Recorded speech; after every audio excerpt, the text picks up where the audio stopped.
I'm Bob Hallmark in Longview. Today I'm at the Mod Cobb Activity Center where there is an event going on today that really strikes a chord with anyone across this country who's actually experienced any sort of domestic abuse and more importantly, the threat of human trafficking. That's all part of today's event, and we have a number of speakers that are going to be here today. A lot of people have showed up for this.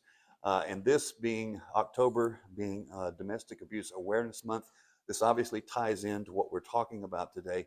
And to talk a little bit about what we're doing here today, we're joined now by Holly Bruce. Holly, you're the chair for the event this year, and we have a name for this, is that right? Too Close to Home, Uniting Against Trafficking. Okay.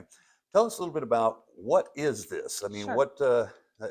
I don't want to simplify this too much, but there is a point to why we're gathering here today. Yes, absolutely. This is a one-day event so that we can provide education on the topic of human trafficking. It is not just a big city problem. It happens right here in East Texas, but we really want to break down a lot of the myths and misconceptions that are tied to human trafficking so that people can walk out with more information than they came in with. Okay. Human trafficking has become, it's the evil of our time. We didn't talk too much about this 20 years ago, 30 years ago. We're talking a lot about it now because we know it goes on everywhere. It's not just third world countries where this happens. Is that right? Right, absolutely. It is not what you see a lot of times depicted in film.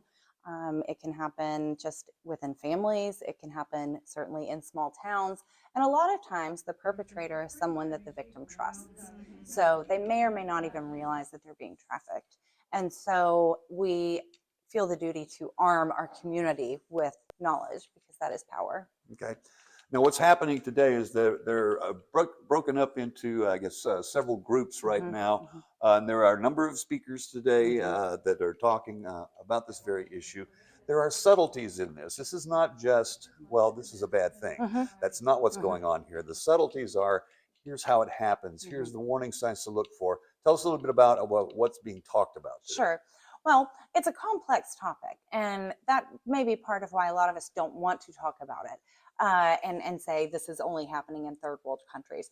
But what we're doing today is really trying to break down what it does look like, what it can look like to an individual. For example, it may be what we call a boyfriend treatment situation, where someone is grooming a victim to put them into prostitution.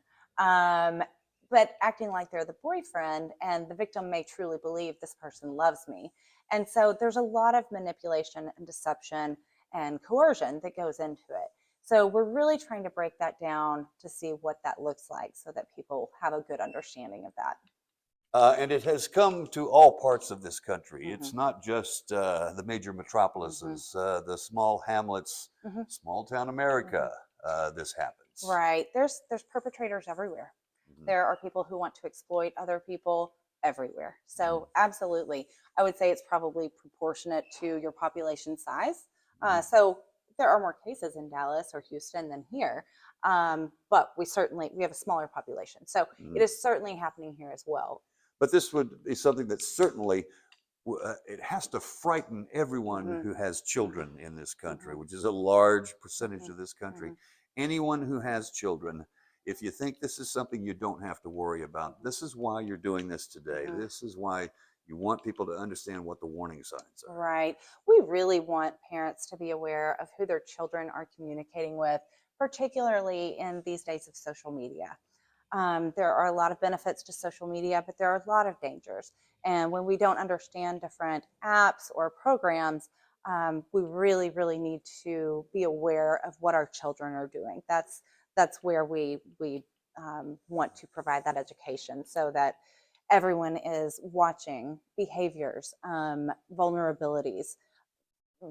Offenders prey on vulnerabilities. And so we just want to advise people to be aware of what their children are doing. And obviously education is the key here. An educated parent would be able to watch out for the warning signs and to give their child guidance as to not to fall into this trap. Right. But also educators, teachers, other support staff at schools are good people to watch out for signs and symptoms of this.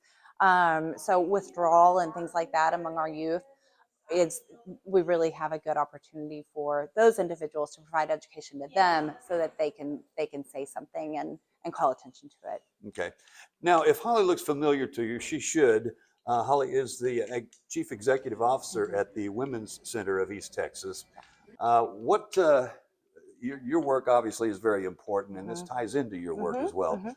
What do you hope that everybody comes away from this conference with? What do you hope that? What message do you hope they come away with? First and foremost, I would say accepting the reality that it is happening here in East Texas.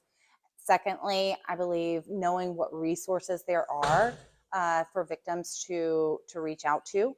When we see victims of trafficking, they are generally coming to us for domestic violence or sexual assault. They don't generally report to us and say, I've been trafficked, because a lot of times they don't even realize they have been trafficked because of the level of manipulation. So we have to peel back a lot of those layers before we kind of get to that that conclusion, hey, this person has been trafficked. So we really want to unite as a community by providing education, accepting the reality that it is there, and knowing who to contact. Is there, and I don't mean to be presumptuous here, Mhm.